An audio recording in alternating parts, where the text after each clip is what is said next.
these things that I have on the list are the things that you should do immediately you arrive in Finland. And if you can, just do it the first couple of days you arrive in Finland, and latest by the first 1 week you're in Finland.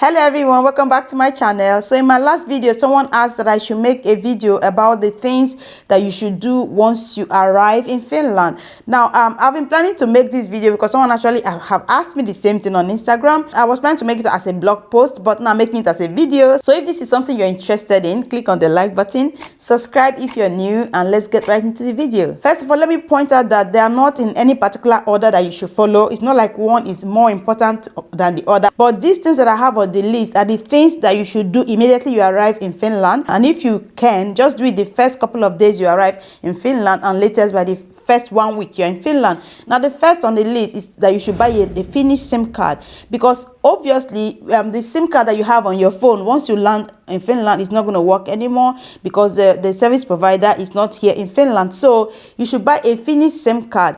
Now, you could get a prepaid SIM card, or you can get the one that is based on a contract, a postpaid. It depends on how long you are going to be staying in Finland. So if you're staying for a very short time, most of the telecommunications company are not going to give you that postpaid contract. What they have is prepaid. Now, there are popular ones, there are cheap ones and the expensive ones. Most students usually go for like something like Sauna Latte. It's quite cheap, and you can easily find them in stores, maybe like Core Market or even Arokioski. I think I bought mine from Arokioski. So that's one way or one place you can find a SIM card. So buy a SIM card. Now, if you're going to be a student for a very short time, so it's the best option for you is prepaid. If you're going to be living in Finland for a long time and you have like a job already or some kind of income, then you can actually go for the postpaid, where you go to a company and then make a contract. There are lots of telecommunications companies here. They have the Telia, they have DNA, and then they have Elisa. So you just choose one, and then you make a contract with them, and then they will send you the bill later. Now, they usually have a monthly fixed amount. So some of them can offer you something for as low as 16 euros or 20 euros per month.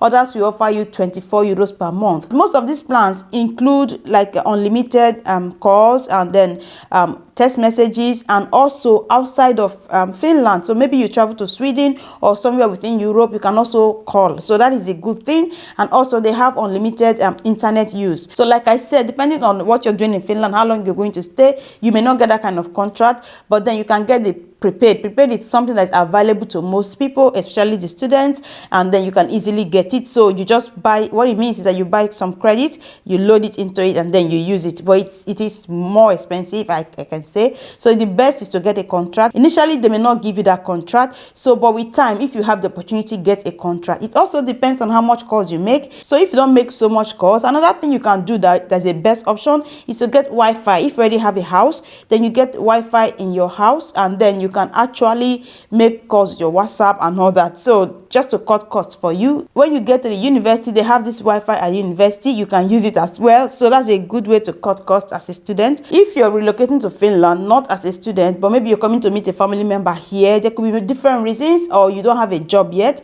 then you can go for the prepaid. You buy the card, and then you use it to call only when you have to. Always make sure that you turn off your data, and then when you are in a public place where there is Wi-Fi, you can use the Wi-Fi on your phone, because most public places, some of them have Wi-Fi, some, not all. And then your apartment, if you have a Wi-Fi, you can use that, because most apartments here in Finland, they have internet in the house. Most of the apartment, not all. You find some that have internet as part of the rent you're paying. You don't have to pay extra for the internet, except you want to, maybe you want more power or more what's it called, gigabytes, and then you have to pay more. But what they give you most times is 100, I don't remember, something like that, that is actually enough. You don't need to pay more, depending on what you're doing. If you're doing lots of work on your computer, a lot of downloading, you may need more. But if you're doing regular thing, just using your computer and then surfing the net and your phone and all that, then it's enough for you. Then you don't have to pay more. So they have free one that they give to you that comes with the house. You just buy this Wi-Fi box, that thing they used to transfer. What's the name?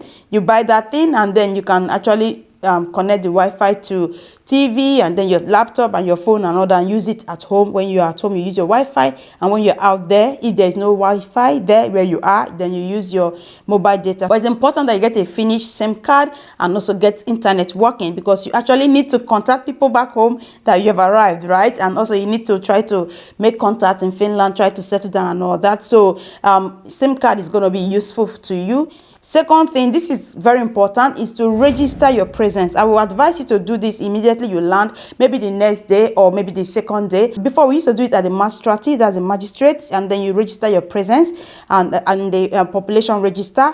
But now it has been moved to the digital and I get the name. Digital and Population Data Services Agency. So you do it there, dvv.fi. So you have to go in person and then you just register your presence that you're in Finland. Now, this is very important because they're going to give you an identification number, identification code. Now, your code is going to be something that you will use in many situations. It's very important in hospitals, in different offices. It's very important. It's like your identification number. So it is very important. And before you can actually do this part, you need to have a residence here, because you're saying that I'm resident in Finland. So you need to have a residential address that they will register on the system. So that's why it's very important that you're taking care of your housing before you come to Finland. Now, next video we'll be talking about the things you should do before coming to Finland. Remember last week I posted a video about the things you need to bring with you that will make your life easier, documents and things you need to bring when coming to Finland that will make your life easier. So this next video that is going to be about the things you should do before you come is not going to talk about things you need to bring,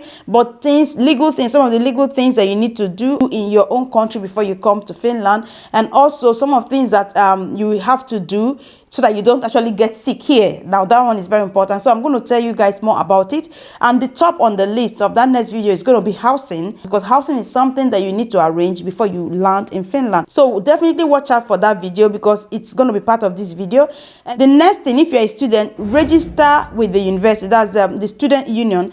Now, this is very important because you're going to get a student union card, like the student card. The student card is absolutely important. It will help you guys big way if you're a student, because you're going to get discounts at the food places and also discounts at the bus. And then even when you eat at the university, if you don't have for example, if you don't have that student card, you're going to spend about 10 euros to eat lunch anywhere. Most places 12 euros. The least you get is 8 euros, something like that. But if you have your student card, you can eat lunch for about 3 something. It used to be 260, but now they increase it to 323 something, you know. So that's 3 euros and some cents, I think. So it is very important that you have that student card. And also for you to get the bus card, you need the student card, because usually if the bus card can cost about 60 euros per month, but if you have the student card, you can pay for about 21 to 25 euros. So that's just an example, guys. There's so many other areas where the student card is going to help you a lot, and then you get things at a discounted price because you have that student card. So definitely register at the student union. That's in short, that's the first thing you should do as a student. Once you get to the university, register as a student. And then the next thing, guys, this is absolutely important, financial things. You need to take out your money, right? If you came with some money or you have some money, then you need to visit a bank. You need to visit the bank so you can deposit your money in the bank. It depends on if you have the money, some cash with you, because you know that when you're traveling by airplane, you're not supposed to bring more than 10,000 euro. I can't remember how much it is now. So if it's something lower, maybe you have like 5,000 with you or 4,000, whatever money you have, because it's a new environment, it's best that you put the money in the bank. Even if you're not a student and you're relocating to Finland, you still need to visit the bank, because you need to open a bank account. You're going to need it so you can get your bank card to use in some stores, you know. Of course, some places accept cash, but at least it's easier for you if you have a card, so you can easily pay for stuff. You don't have to carry cash around with you. That's the point. So you can visit a bank. Now, there are lots of banks here, or not so much, but there are some banks here that actually have services for students. Some do not really have, but some have services. A good example is Nordea Bank. Nordea Bank has services for you as a student, as an international student. Although you may not enjoy some of the benefits that are available if you are not a student, but you have so many benefits as well. At least even now, they even made it possible that you can have a credit card, you know. know, when you are a customer with them, they can give you credit card. First of all, I don't know if that is available to international students, if it's only for Finnish students. But secondly, I want to say that I won't advise you to get a credit card, because you're just coming in. Credit card means you use the card and then you are already in the bank and then you pay later.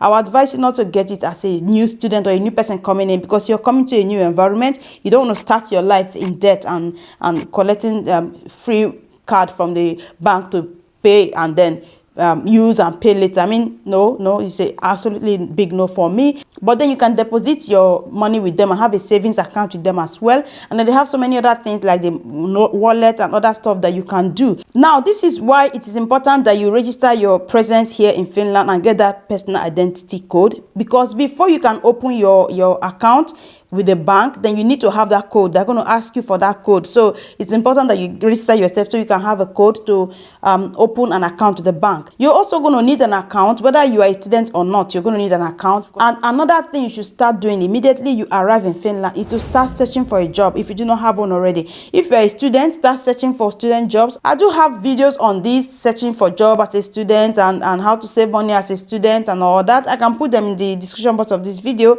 and then you can go and check it out. And even if you're not a student, I would advise you to start searching for a job immediately you arrive in Finland. If you don't have a job, maybe you arrive based on family ties, you have a family here, and then you like to work, then I advise you to start searching for a job, because the earlier you begin, then the faster it is for you to actually find a place and get hired. There are lots of places where you can look for a job. I do have videos where I talked about this, and one of those one of those places is the mol.fi. Mol.fi. So that is a place where you can look for job, and also there is jobs in Finland where you can find English jobs. So I'm going to link them in the description box of this video. Please go and check them out. The sixth thing I advise you to do once you move to Finland is to learn the language. The moment you arrive, start learning immediately, because the official language in Finland is Finnish, and that's what you're going to encounter in different places where you go to. You go to the store, grocery shop, everything is in Finnish. And also when you call some services, public services is in Finnish. When you look for a job, they require that you speak Finnish. So it is good for you to start learning early. I have lots of videos on this, working in Finland, how to get hired faster. Okay, now if you're a student, I will advise you, this is important, please go to the course in your school where they have this Finnish for foreigners. They have FFF1, FFF2, FFF3, FFF4. It means Finnish for foreigners 1, 2, 3, and 4, I think. Oh, this is about 3, I don't remember. But they make it available for all international students because they want you to learn the language. Now, actually, there are people who did these 3 courses and then they're able to speak basic Finnish. So they are really good courses. They are free, and then they teach you the very basic things that you need. And then you can actually go out there and communicate in Finnish because you did these 3 courses. So I will advise you to include this as some of your elective courses. And if you're not a student, there are courses where you can actually pay a little bit to learn the language. Then if you don't have that kind of money, then you can sign up with the unemployment office so that they can help you with the language. One of the benefits of signing up with the unemployment office is that they will take you to the put you in an integration training. And one of the things, or the main thing that they do there, is to teach you the Finnish language and the culture, because they know that learning the Finnish language is going to help you big time in integrating into the Finnish society. I have a video where I talked about these things, some of the benefits of registering the unemployment office. And if there's anything you want to add to what I said, put in the comment section. And then the one I talked about last week, where I talked about the things or the documents to bring when you're coming to Finland, things that will make your life easier. If you missed that video, you need to check it out. Here it is. Definitely check it out, and absolutely look forward to the next video that is coming up on the things you should do before you come to Finland. And here are 2 videos that you should absolutely check out as well. If this was a good video or a helpful video, give it a thumb up. All right, thank you guys for watching. I'll see you in the next one. Bye.